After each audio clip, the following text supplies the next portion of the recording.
In 8 days since the Taal volcano blew a mixture of hot gas, rock particles, and tons of ash, damage to agriculture, property, and lost productivity has been extensive in the entire Calabarzon region. Still, estimates round up to at most 0.3% of the regional gross domestic product of one of the richest and most financially capable regions in the nation. PTV correspondent Mika Hoson on the National Economic Development Authority being concerned over what could exacerbate into greater damages many times over the initial count in this report.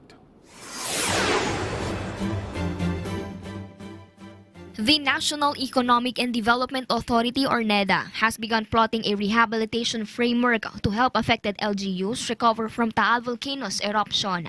According to NEDA, Taal eruption has caused only a small percentage of damage on the economy so far. Based on their preliminary assessment of impacts of Taal on economic activities in Calabarzon region, 0.17% or less than 0.2% equal to some 4.7 billion pesos is the region's foregone income from the gross regional domestic product, or GRDP. Considered here are the agricultural, industrial, and services sectors of cities inside the 14-kilometer radius from the Taal volcano. While 0.26% or 6.6 billion pesos has been lost if we include the effect on cities inside the larger 17-kilometer radius coverage. This is less than the first announced amount of 7.63 billion pesos last week.